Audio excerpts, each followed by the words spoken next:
بسم اللہ الرحمن الرحیم۔ شروع کرتا ہوں اللہ تعالیٰ کے نام کے ساتھ جو بڑا مہربان نہایت رحم کرنے والا ہے۔ حضرت انس بن مالک قعبی رضی اللہ عنہ کہتے ہیں کہ رسول اللہ صلی اللہ علیہ وآلہ وسلم کے سواروں نے ہم پر رات میں حملہ کیا تو میں رسول اللہ صلی اللہ علیہ وآلہ وسلم کے پاس آیا۔ میں نے آپ کو پایا کہ آپ دوپہر کا کھانا کھا رہے تھے۔ آپ نے فرمایا آؤ کھا لو۔ میں نے عرض کیا میں روزے سے ہوں۔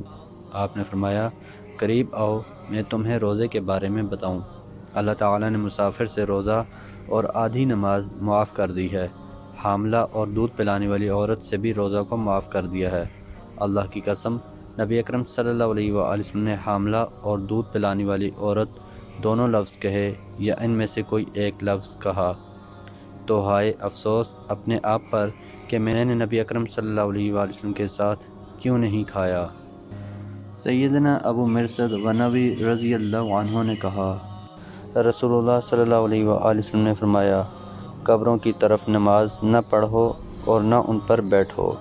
سیدہ عائشہ رضی اللہ عنہا نے فرمایا کہ رسول اللہ صلی اللہ علیہ وآلہ وسلم کی باری جب میرے پاس ہوتی تھی تو آخر رات میں بقیع قبرستان کی طرف نکلتے تھے اور کہتے سلام ہے تمہارے اوپر اے گھر والے مومنوں، آ چکا تمہارے پاس جس کا تم سے وعدہ تھا کہ کل پاؤ گے ایک مدت کے بعد، اور ہم اگر اللہ نے چاہا تو ملنے والے ہیں۔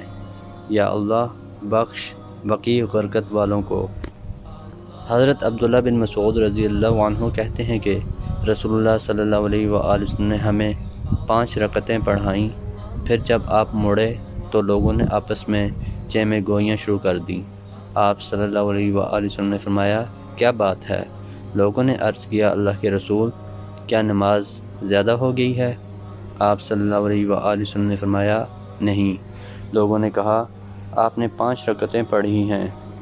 تو آپ صلی اللہ علیہ وآلہ وسلم مڑے اور صحف کے 2 سجدے کیے، پھر سلام پھیرا اور فرمایا میں انسان ہی تو ہوں، جیسے تم لوگ بھولتے ہو ویسے ہی میں بھی بھولتا ہوں۔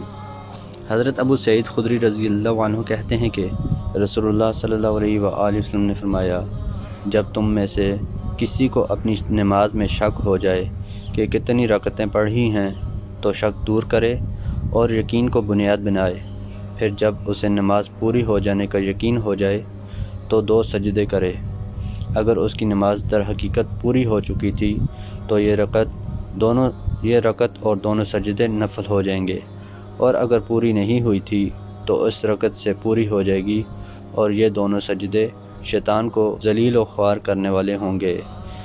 زید کہتے ہیں کہ نبی اکرم صلی اللہ علیہ وآلہ وسلم نے فرمایا تم میں سے کسی کو نماز میں شک ہو جائے تو اگر اسے یقین ہو کہ میں نے 3 ہی رکعت پڑھی ہے تو کھڑا ہو اور 1 رکعت اس کے سجدوں کے ساتھ پڑھ کر اسے پوری کرے، پھر بیٹھے اور تشہد پڑھے، پھر جب ان سب کاموں سے فارغ ہو جائے اور سلام پھیرنا باقی رہے تو سلام پھیرنے سے پہلے بیٹھے بیٹھے 2 سجدے کرے، پھر سلام پھیرے۔ محترم دوستو، اللہ تعالیٰ سے دعا ہے اللہ تعالیٰ ہمیں ان حدیث پر عمل کرنے کی توفیق عطا فرمائیں۔ اللہ تعالیٰ ہمیں دونوں جہانوں میں کامیابیاں عطا فرمائیں، آمین یا رب العالمین۔ ویڈیو کو ثواب کی نیت سے زیادہ شیئر کریں۔ جزاکم اللہ خیرا کثیرا۔ السلام علیکم ورحمۃ اللہ وبرکاتہ۔